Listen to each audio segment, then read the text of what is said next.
오늘 저희들에게 주시는 하나님의 말씀은 구약성경 역대하서 26장 16절 한 절의 말씀입니다. 역대하서 26장 16절 한 절의 말씀을 이제 저와 한 목소리로 같이 나누도록 하겠습니다. 역대하서 26장 16절 다 찾으신 줄 알고 한 목소리로 같이 나누겠습니다. 그가 강성하였음에 그의 마음이 교만하여 악을 행하여 그의 하나님 여호와께 범죄하되 곧 여호와의 성전에 들어가서 향단에 분향하려 한지라. 아멘. 오늘 주신 말씀의 제목을 나병에 걸린 임금님, 이런 제목을 붙였습니다. 요즘 주변을 돌아보면 많은 사람들이 참 힘들어해요. 어떤 분이 목사님 저는 어떡하죠? 그래서 밑도 끝도 없이 어떡하죠? 그러면 내용을 모르니까 뭐 때문에 그럴까 이제 하는데, 얼마 전까지 전세로 살다가 전세를 구할 수가 없어서 월세를 살게 됐는데, 불과 몇 달이 안 지났는데 주인이 월세를 2배나 올려달라 그런다는 거예요. 그래서 저는 이제 잘 모르니까 또, 아니 계약을 했는데 그런 법이 있습니까? 그랬더니 요새 이 전세 살고 월세 사는 법이 바뀌어가지고 주인이 들어와서 살겠다 그러면 내줘야 된다는 거예요. 그래서 그거 참 어떻게 2배를 올려달라 그러나 그랬더니, 주인은 주인대로 답답한 게 있더라고요.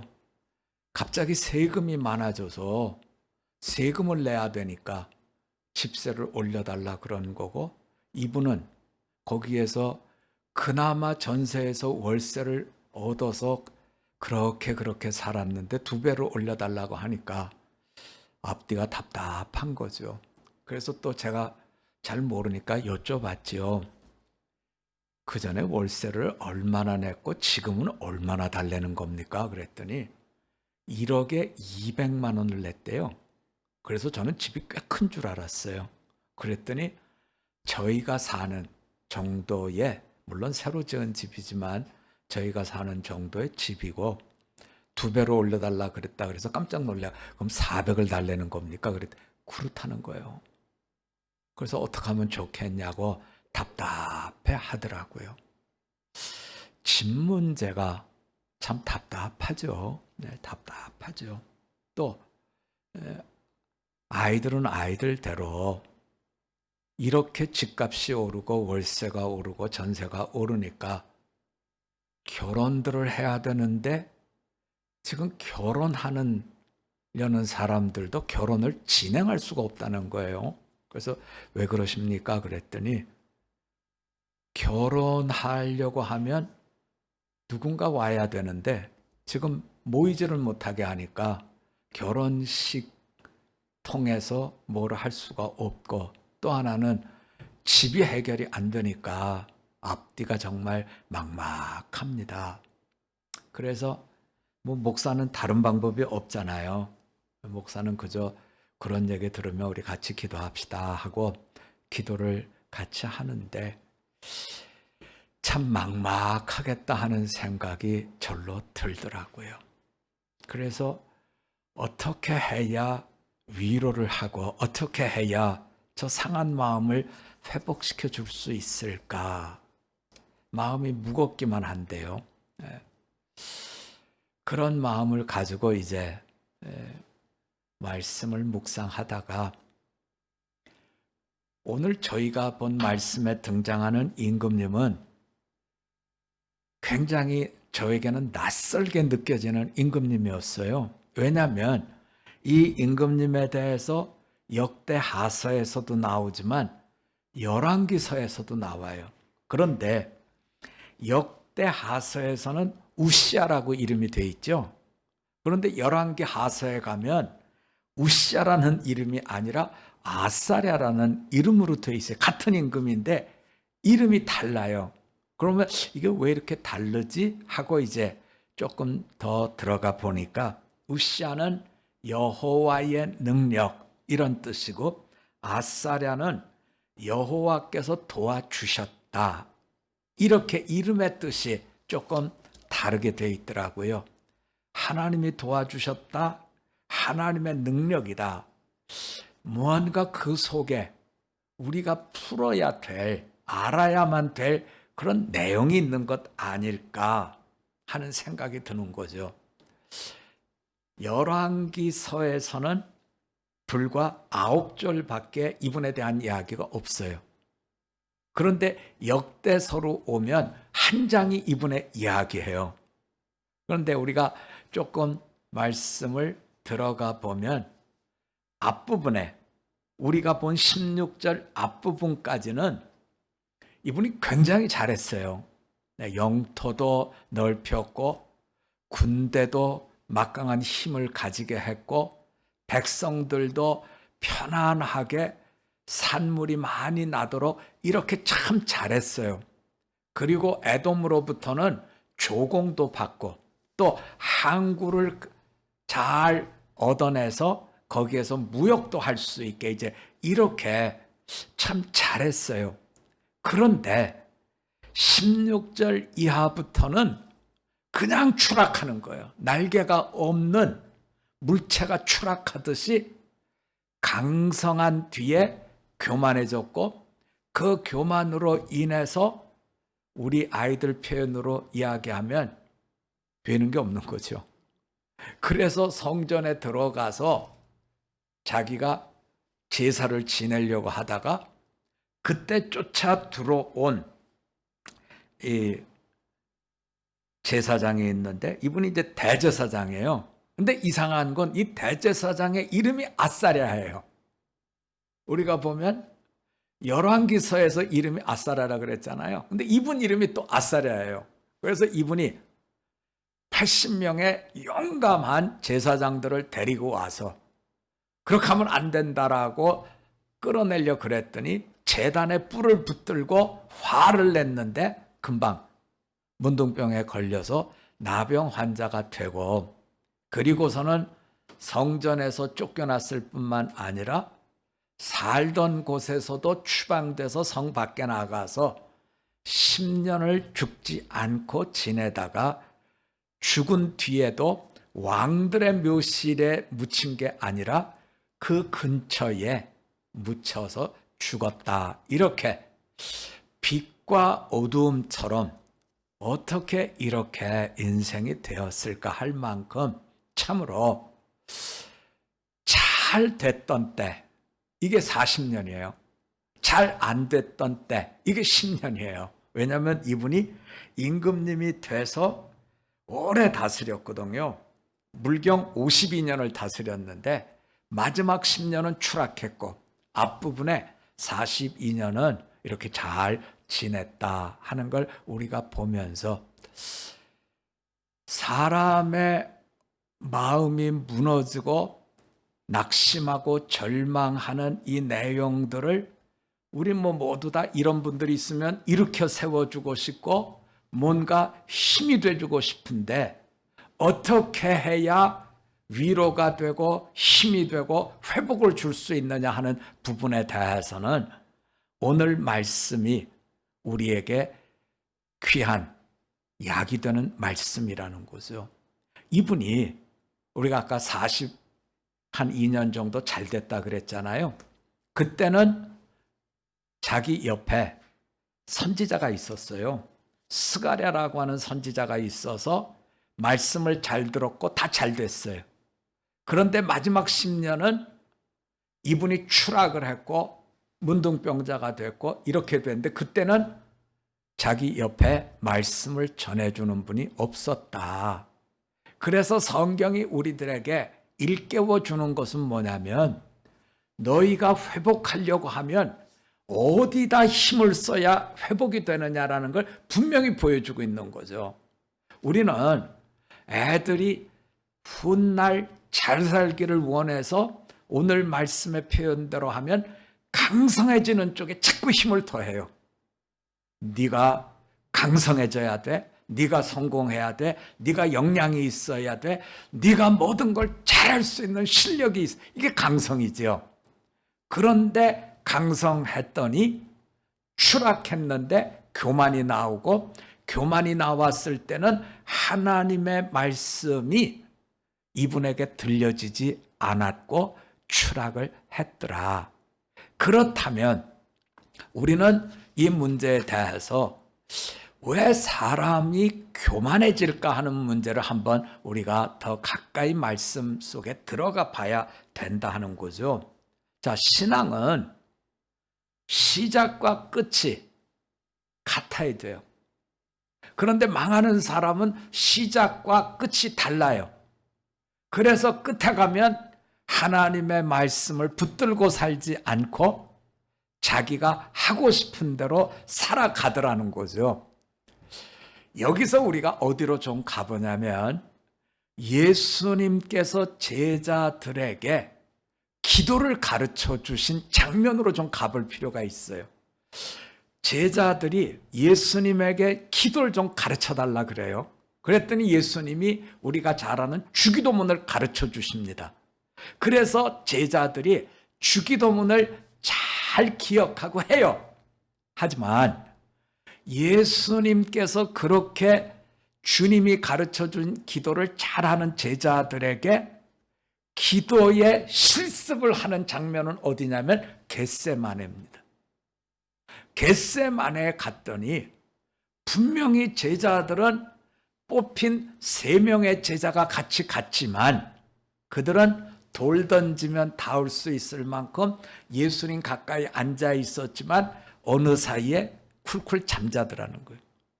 그런데 예수님은 땀이 막 핏방울처럼 떨어지게 기도를 하셨는데 무슨 기도를 그리 하셨는가 하는 것을 우리에게 성경이 전해주는데, 예수님의 기도는 이겁니다. 내 뜻대로 마옵시고, 누구 뜻대로요? 아버지 뜻대로요. 아버지의 뜻을 내 삶 속에 가득 채우기 위해서 땀이 핏방울처럼 떨어졌다는 거예요. 모든 종교는 다 기도합니다. 불교도 기도하고요. 또 힌두교도 기도하고요. 이슬람도 다 기도합니다. 그런데 다른 게 있어요. 그것은 어떤 면에서 다르냐면, 기도가 자라가야 되는데 어떻게 자라가야 됩니까 할 때에, 개신교는 기도가 누구를 닮아가도록 자라가야 된다고요? 예수님의 기도를 닮아가야 된다는 거죠. 교만이라고 하는 이 문제를 풀어내려면 우리가 어떤 기도를 드려야 되느냐 할 때, 열심의 기도, 막 땀방울이 핏방울이 되는 이런 열정적인 기도, 그런 뜻이 아니고요. 어떤 기도를 해야 됩니까? 그 기도는 내 뜻이 이루어지는 것이 아니라 누구의 뜻이 이루어져요? 아버지의 뜻이 이루어지는 거죠. 지금 여기에 등장하는 이 임금님, 이분이 무너진 것은 경건의 모양이 없는 건 아니에요. 이분이 지금 추락하는데 어디서 추락하냐면 성전 제사에서 추락하거든요. 제물을 갖고 가서 제사를 지내는데 내 식대로 제사를 지내다가 추락해버린다는, 이 속에 하나님이 우리에게 원하시는, 듣기를 원하는 메시지는, 너희의 신앙은 어떤 신앙이 돼야 되느냐 할 때 내 뜻대로의 신앙이 아니라 아버지 뜻대로의 신앙이 돼야 됩니다 하는 거죠. 그래서 여러분, 예수님이 제자들에게 가르쳐 주고 싶었던 내용은, 기도는, 유대인들의 기도는 아주 어려서부터 습관화되어 있는 기도의 모습은 완벽합니다. 제가 언젠가도 말씀을 드렸죠. 파키스탄 수도인 이슬마바드 공항에 내렸더니 우리하고 신앙적 어떤 행태에 대해서는 우리가 따라갈 수가 없어요. 공항에 딱 내렸더니 나가자마자 물이 흥건해요, 바닥에. 그래서 여기가 못 사는 나라라서 그런가 그랬더니 그게 아니고요. 비행기 타고 외국에서 온 파키스탄 사람들은 일단 화장실에 가서 발을 다 손발을 씻고 그리고 나와서는 기도실에 들어가서 다 기도하는 것. 그러니까 기도의 생활화에 관해서는 제가 목사지만 얼굴이 화끈화끈할 정도로 그분들은 생활화돼 있어요. 네. 열심도 있어요. 제가 파키스탄 가서 보니까 그분들이 모여서 매일 성경 공부를, 우리로 치면 성경이죠. 매일 자기네들 경전 공부를 해요. 네. 그것도 여자 반, 남자 반 갈라가지고 서로 이렇게 안 보이는 데서 가르치는 선생님은 가운데서 이렇게 말씀을 가르치고 양쪽에 앉아서 이쪽이 이쪽 안 보여요. 그렇게 성경 공부를 해요. 기도도 빠지지 않고 해요. 그런데 중요한 것은 그분들의 기도의 생활을 우리가 들여다보면 지성이면 뭐라고요? 감천이라고요. 내가 열심히 기도하면 하늘도 감동이 돼서 내 소원을 들어준다. 이렇게 가는 거예요, 여러분. 우리는 전혀 다르죠. 우리는 어떻게 기도해야 됩니까? 지성이면 감천이 아니라 신앙이 자라면 자랄수록 나를 부인하는 게 점점 내 속에 커지는 거죠.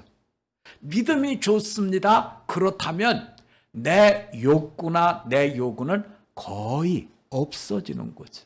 그래서 내 뜻대로 마옵시고 아버지 뜻대로 하옵소서. 이것을 예수님은 마지막 순교 직전에 제자들에게 이 기도하는 걸 가르쳐주고 있다는 거예요. 우리는 이 말씀을 대하면서요, 참으로 왜 이분이 승승장구했고 이분이 추락했을까? 빛과 어두움처럼 한 인생 속에서 이렇게 확연한 모습으로 성경이 보여주고 있는데 왜 왕들의 이야기를 기록한 열왕기에서는 요만큼밖에 얘기를 안 했는가? 그런데 포로로 잡혀갔다 돌아온 분들에게 전해주는 역대서에서는 그것의 2배도 넘는 말씀을 왜 기록할까?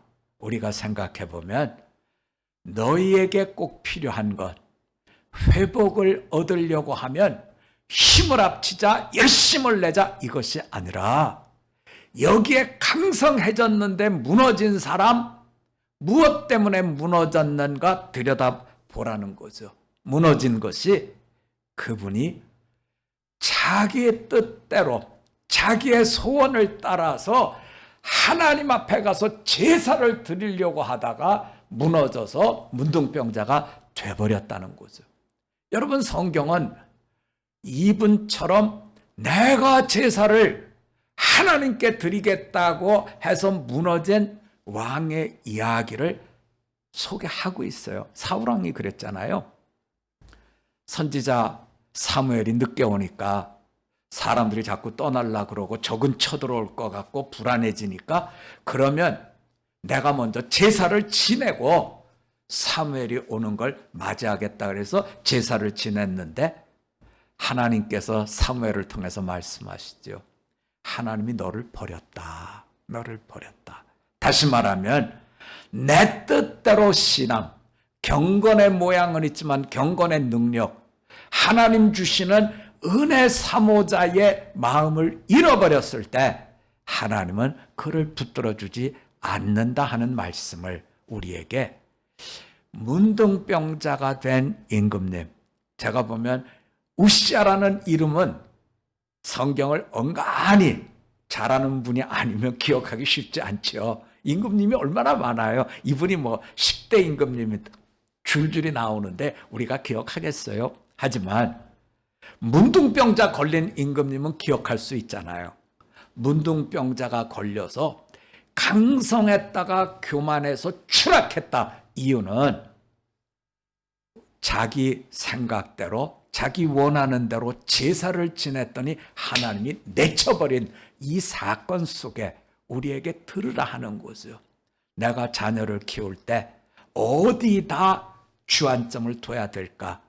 성공, 강성, 출세, 여기에다가 모든 걸 걸어서는 안 되고 하나님과 어떻게 함께 하느냐, 여기에다가 초점을 맞춰주셔야 된다는 거죠.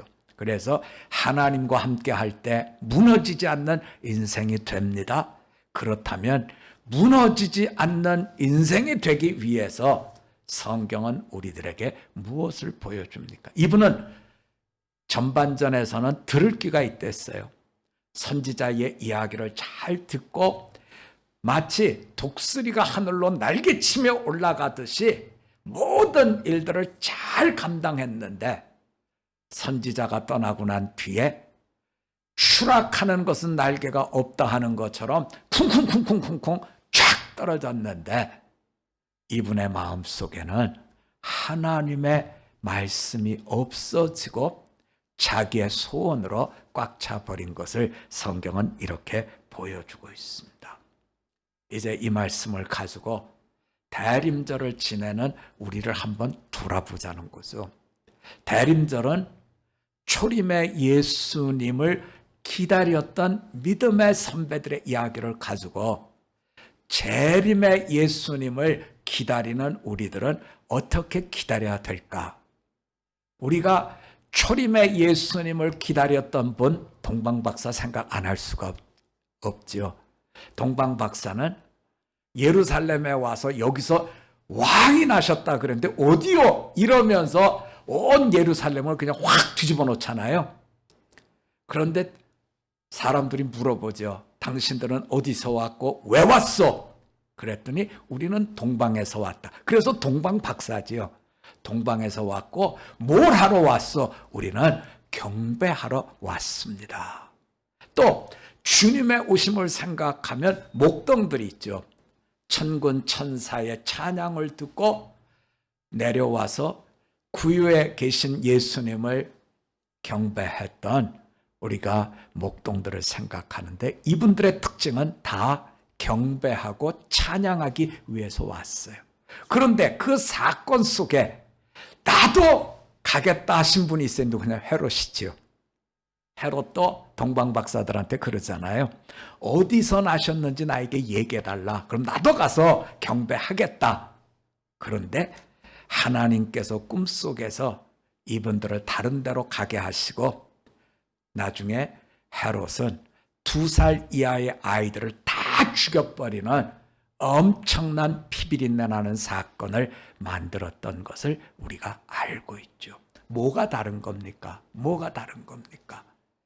강성해지기를 위해서 하나님을 이용하려는 사람과 하나님과 동행하기 위해서 하나님을 경배하는 사람이 이처럼 다른 모습, 경건의 모양 속에 담겨진 경건의 능력을 보라 하는 건데요.